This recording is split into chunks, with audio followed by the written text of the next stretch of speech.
የኦሮሚያ ክልላዊ ርዕሰ መስተዳድር አቶ ሽመልስ አብዲሳ ከሙስና ጋር ተያይዞ የሰጡት ንግግር ብዙዎችን አነጋገረ። እስራኤላውያን በኢትዮጵያ የሚገኙ በርካታ ቤተሰቦቻቸው ወደ እስራኤል እንዲገቡ መጠየቃቸው ተገለጸ። ጠቅላይ ሚኒስትር አብይ አህመድ የህዳሴ ግድብ ፕሮጀክቱን በተመለከተ ለትራምፕ ምላሽ ሰጡ። ውድ የአልቦ ዜና አድማጮቻችን የዕለቱ አርዕስተ ዜናዎች ናቸው። ቀጥለን ዝርዝሩ እናሰማችኋለን። ላይክ፣ ሼር፣ ሰብስክራይብ እያደረጋችሁ እንድትከታተሉን በአክብሮት እንጋብዛለን። የኦሮሚያ ክልል ፕሬዝዳንት ስለ ሙስና ያስተላለፉት መልእክት አንድምታ። የኦሮሚያ ክልል ርዕሰ መስተዳድር አቶ ሽመልስ አብዲሳ ከሙስና ጋር ተያይዞ ስለሚሰራው ለውጥ በተንቀሳቃሽ አንጻራዊ ንግግር ጥሪ ሰጥተዋል። የኦሮሚያ ክልል መንግስት ርዕሰ መስተዳድር አቶ ሽመልስ አብዲሳ ከሙስና ጋር ተያይዞ ያሰሙት ንግግር በብዙዎች ዘንድ ቢደነቅም በርካቶችን ደግሞ አወዛግቧል። ርዕሰ መስተዳድሩ አደረጉት የተባለው ንግግር በተንቀሳቃሽ ምስል ተቆርጦ በርካቶች በማህበራዊ መገናኛ አውታሮች ተቀባብለውታል። በኦሮሚያ ክልል የሙስና ድርጊት ስለመንሰራፋት ያወዛገበው ንግግራቸው ምንድን ነው? የህግ ባለሙያውስ ምን አስተያየት ሰጡበት?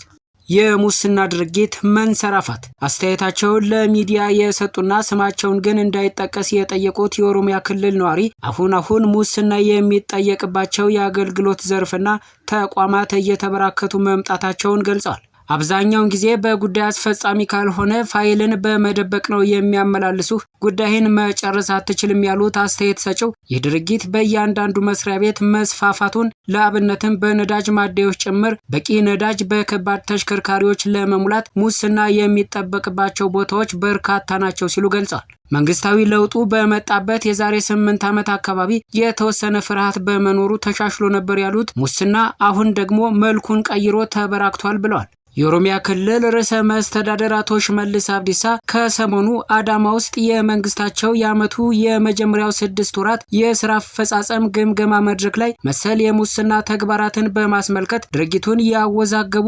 ንግግራቸውን በርካቶች አድናቆት ደግሞ የቸሯቸውን ንግግሮች ተናግረዋል። ይሁንና ርዕሰ መስተዳድሩ ከዚሁ ንግግራቸው ጋር አያይዘው የተጠቀሙበት ቃል ግን በሰፊው አወዛግቧል። ጉቦ አንድም ሳንቲም አትስጡ፣ የሚያስቸግራችሁ ካለ ለኃላፊው ንገሩት፣ በኃላፊውም ካልሆነ ለእኛ ንገሩን፣ በእኛም ካልተሰማ በእጃችሁም በቦክስም ቢሆን እንኳን እንዳትቀበሏቸው፣ ሌባ ለምንም አይሆንም አይጠቅምም፣ መጥፋት ካለብን እኔም ቢሆን መጥፋት አለብኝ፣ ህዝብና አገር ደግሞ መቀጠል አለባቸው፣ እንቅፋት የሚሆኑትን እያጠፉ መሄድ ያስፈልጋል ብለዋል። ይህ የፕሬዝዳንቱ ንግግር በበርካቶች ቢወደድም በንግግሩ የተወዛገቡና ሀሳባቸውንም በማህበራዊ ሚዲያ ያንሸራሸሩት ግን በርካቶች ናቸው። ሙስናን ለመከላከል ኃይል መጠቀም ይቻላል ወይ?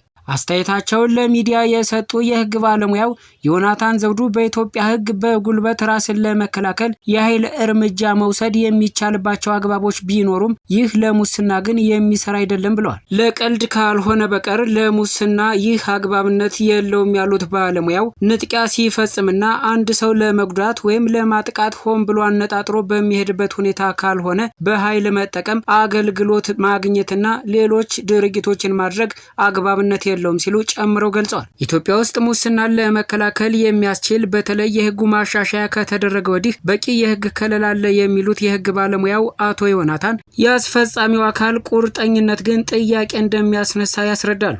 ኢትዮጵያ ውስጥ ሙስናን ለመከላከል የሚያስችል በተለይ የህጉ ማሻሻያ ከተደረገ ወዲህ በቂ ህግ ከለላ አለ የሚሉት የህግ ባለሙያው አቶ ዮናታን የአስፈጻሚው አካል ቁርጠኝነት ግን ጥያቄ እንደሚነሳበት ያስረዳሉ።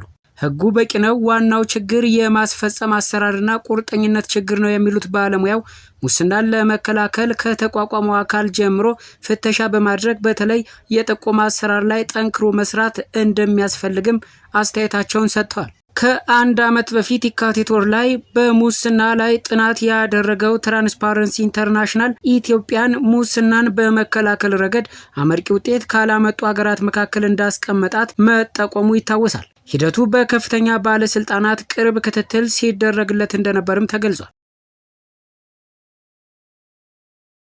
ጠቅላይ ሚኒስትር አብይ አህመድ የህዳሴ ግድብ በኢትዮጵያውያን ታስቦ በኢትዮጵያውያን ሀብት ብቻ የተገነባ መሆኑን ተናገሩ። ግድቡንም የአፍሪካ ግርማ ሞገስ ሲሉ ገልጸውታል። የኢፌዴሪ ጠቅላይ ሚኒስትር አብይ አህመድ ታላቁ የኢትዮጵያ ህዳሴ ግድብ በኢትዮጵያውያን ታስቦ በኢትዮጵያውያን ሀብት ብቻ የተገነባ መሆኑን አጽንኦት ሰጠው ተናግረዋል።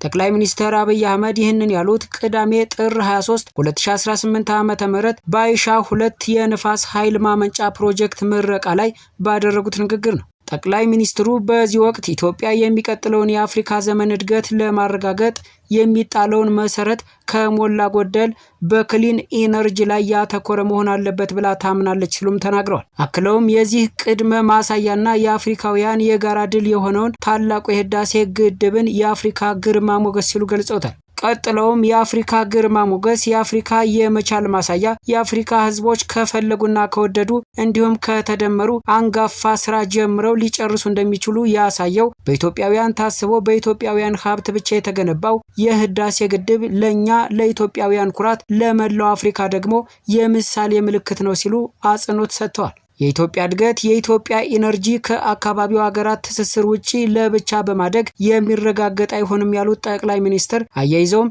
የ21ኛው ክፍለ ዘመን አጋማሽ ለመላው አፍሪካ የመጣ ብስራት ስለሆነ እኛ ኢትዮጵያውያን ውስጥ የጀመርነው እድገት ጎረቤት አገራት የሚነካና አስተሳስሮ እንድናድግ የሚያደርግ መሆን ይኖርበታልም ብለዋል። በዚህም በኢትዮጵያና በጅቡቲ መካከል የኤሌክትሪክ፣ የንጹህ መጠጥ ውሃና የመንገድ ትስስር በከፍተኛ ደረጃ እየተስፋፋ እንደሚገኝ ገልጸው በጅቡቲ ለኢትዮጵያ በሁሉም ዘርፍ ቅርብና ወሳኝ ሀገር በመሆኗ የኢትዮጵያ አብዛኛው ኢንቨስትመንት ከጅቡቲ ጋር የተሳሰረ መሆኑንም ተናግረዋል። በተጨማሪም ከሱዳን፣ ኬንያና ታንዛኒያ ጋር በኤሌክትሪክና ሌሎች ዘርፎች በትብብር እየተሰራ መሆኑን የገለጹት ጠቅላይ ሚኒስትሩ በቅርቡም ከሶማሊያና ደቡብ ሱዳን ጋር በኤሌክትሪክና መንገድ ትስስር ለመፍጠር ጥረት መጀመሩንም አመልክተዋል። ጅምሩን በስኬት ለማጠናቀቅም በኢትዮጵያ እንዲሁም በሶማሊያና ደቡብ ሱዳን በኩል አስፈላጊውን ጥረት እንደሚያደርጉም ገልጸዋል። ጠቅላይ ሚኒስትር አብይ አህመድ የህዳሴ ግድብ ፕሮጀክቱ በኢትዮጵያውያን ሀብት ብቻ የተገነባ መሆኑን የገለጹት የአሜሪካው ፕሬዝዳንት ዶናልድ ትራምፕ ግድቡን በተመለከተ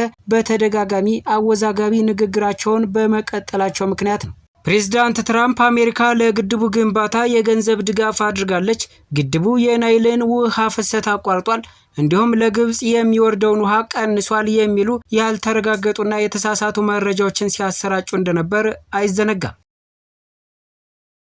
እስራኤላውያን በኢትዮጵያ የሚገኙ በርካታ ቤተሰቦቻቸው ወደ እስራኤል እንዲገቡ መጠየቃቸውን ቀጥለውበታል። በትግራይ ክልል በተቀሰቀሰው ውጥረት ምክንያት በስጋት ላይ የሚገኙ ወደ 10,000 የሚጠጉ ዘመዶቻቸው እስራኤል እንዲገቡ በመንግስት ሁኔታዎችን እንዲያመቻቹላቸው በመጠየቅ በትናንትናው ዕለት በመቶዎች የሚቆጠሩ ሰልፈኞች በእስራኤል ፓርላማ ፊት ለፊት ሰልፍ አድርገዋል። ሰልፈኞቹ የእስራኤል መንግስት ከኢትዮጵያ የሚደረገውን የዜጎች ማዘዋወር ማቆሙን፣ ለሂደቱም የሚመድበውን በጀት ማቋረጡን ገልጸዋል።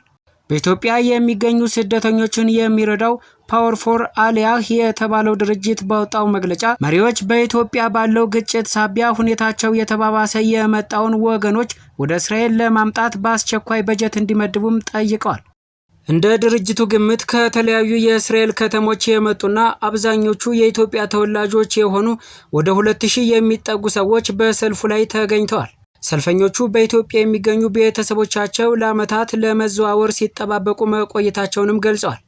ይህ ተቃውሞ በ19ኛው ክፍለ ዘመን በኢትዮጵያ ጫናዎች ወደ ክርስትና የተቀየሩና ፈላሽ ሙራ በመባል የሚታወቁ የቤተ እስራኤላውያን ዘር የሆኑ ወገኖችን ወደ እስራኤል ለማስገባት ለዓመታት ሲደረግ የቆየው ጥረት አካል ነው። አንዳንዶች ፈላሽ ሙራ የሚለውን ስያሜ ለአድሎ የሚውል ነው ብለው ይቃወሙታል። እስራኤል በ1970ዎቹና 80ዎቹ ቤተ እስራኤል በመባል የሚታወቁትን ጥንታውያን የአይሁድ ማህበረሰብ አባላትን ስታስወጣ እነዚህ ወገኖች በኢትዮጵያ ቀርተው ነበር። በ1984 ዓ.ም በእስራኤል የሚኖሩ የኢትዮጵያ ተወላጆች በኢትዮጵያ የቀሩት ዘመዶቻቸውን እንዲገቡ ግፊት ማድረግ መጀመራቸው ይነገራል። ከጎርጎሮሳውያኑ 2000ዎቹ ወዲህ በመመላለሻ ሕግ መሰረት ወደ እስራኤል ለመግባት ብቁ ያልሆኑ ወደ 25,000 የሚጠጉ የማህበረሰቡ አባላት ኦርቶዶክሳዊ የአይሁድ እምነትን ለመቀበል በሚል ቅድመ ሁኔታ በመንግስት ልዩ ትዕዛዝ ወደ እስራኤል ገብተዋል።